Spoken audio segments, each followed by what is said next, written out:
السلام علیکم ناظرین، آج میں ہمارے معاشرے کی بیٹیاں اور ان کی اصلاح اس سے متعلق چند باتیں آپ کی خدمت میں پیش کروں گی کہ جہالت سے بھرا، غفلت سے بھرا دور اس بات کو عقیدہ بنا کر بیٹھا ہے کہ ہمارا بچہ یا بچی دنیاوی تعلیم حاصل کرے گا تو ڈاکٹر بنے گا، انجینئر بنے گا، پائلٹ بنے گا، وکیل بنے گا اور اسی تعلیم کی بنیاد پر اپنا اور اپنے بچوں کا پیٹ پال سکے گا۔ ہاں، یہی حالت ہے اس دنیا کی، چاہے وہ غیر مسلم ہو یا امت محمدیہ کا۔ اکثر لوگوں کو یہی عقیدہ ہے کہ عالمہ لڑکی اور مولوی لڑکا مدارس میں لگ کر بھوکے مر جاتے ہیں، لیکن وہ نہیں جانتے کہ اگر یہ سب کچھ ہو رہا ہے، اگر دنیا چل رہی ہے تو اس میں علماء کا کتنا بڑا ہاتھ ہے۔ انہی کا صدقہ ہے کہ آج تک دنیا قائم ہے۔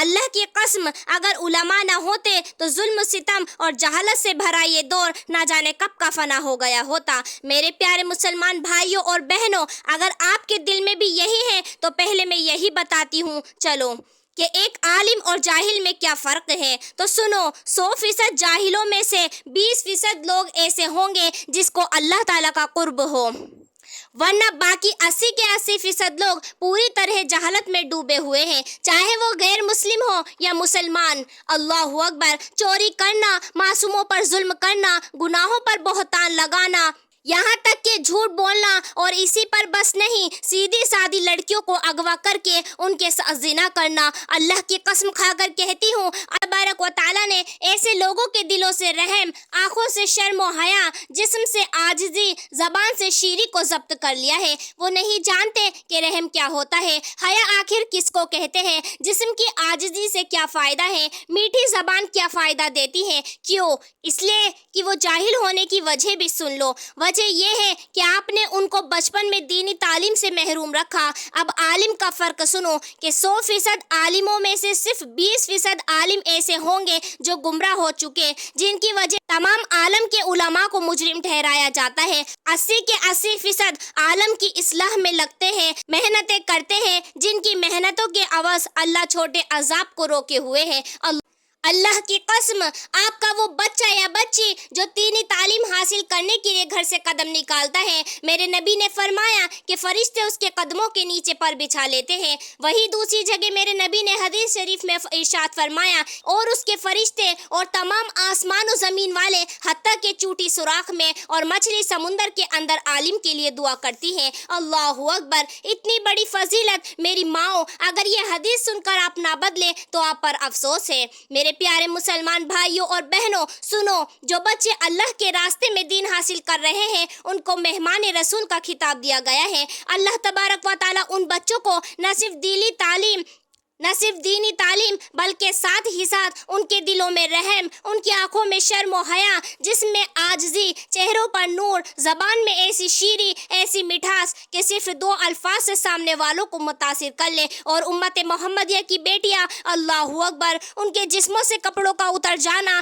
شادی کی عمر میں پڑھائی کرنا، لڑکوں کے ساتھ غیر ضروری تعلقات قائم رکھنا، غیر مسلموں کے ساتھ بھاگ جانا۔ میرے پیارے مسلمان بھائیوں اور بہنوں، سنو، مجرم زمانہ نہیں، مجرم عالم نہیں، مجرم محلہ نہیں، یہاں تک کہ مجرم تو وہ بھی نہیں جس نے آپ کی عزت تار تار کر دی، بلکہ مجرم تو آپ ہے، وہ ایسے کہ آپ کے بطن سے پیدا ہونے والی بچی جس کو آپ نے 9 ماہ اپنے بطن میں رکھا، ولادت کا وقت آیا، بہت سے مشکلات مراحل کا سامنا کیا، اور جب وہ معصوم بچی دنیا میں آ گئی تو آپ نے پوری بے حیائی کے ساتھ اس کو دودھ پلایا۔ اس کی پرورش کے درمیان نمازیں آپ کے ہاتھ ضرور چھوٹ گئی ہوں گی۔ لڑکیوں کے بگڑنے پر جہاں مجرم آپ ہے وہی مجرم یہ کالج بھی ہے۔ لات مار دیجئے ایسے کالجوں کو جو آپ کو آپ کی جوان بیٹی سے جدا کرے، جو آپ سے آپ کی جوان بیٹی چھین لے۔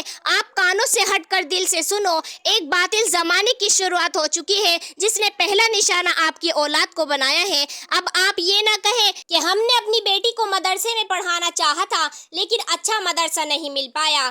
میرے پیارے مسلمان بھائیوں اور بہنوں، آپ یہاں بھی غلط ہیں، کیونکہ جس ماحول میں آپ کی بیٹی نے دنیاوی تعلیم حاصل کی، اسی ماحول میں، اسی معاشرے میں، اسی زمانے میں کہیں نہ کہیں دینی ادارے بھی موجود تھے، دینی مدارس بھی موجود تھے، لیکن آپ نے اس کو ڈھونڈا نہیں، آپ نے اس کو تلاش نہیں کیا، کیونکہ آپ کے سر پر تو نوکری کا بھوت سوار تھا۔ میں کہتی ہوں کہ پڑھنے کی کوئی عمر نہیں ہوتی، آپ بڑھاپے کی حالت میں بھی مدرسے کے اندر پڑھ سکتے ہیں، تو سنبھال لیجئے خود کو اور اپنی نافرمان اولاد کو، اور آئیے یہ مدارس آپ کے منتظر ہیں۔ اور یہ بات بھی ذہن نشین کر لیں کہ اگر اپنی اولاد کو دینی تعلیم سے محروم رکھو گے تو یہ امید چھوڑ دو کہ آگے چل کر وہ آپ کا سہارا بنیں گے۔ وَمَا عَلَيْنَا إِلَّا الْبَلَاغُ الْمُبِينُ۔ السلام علیکم ورحمۃ اللہ وبرکاتہ۔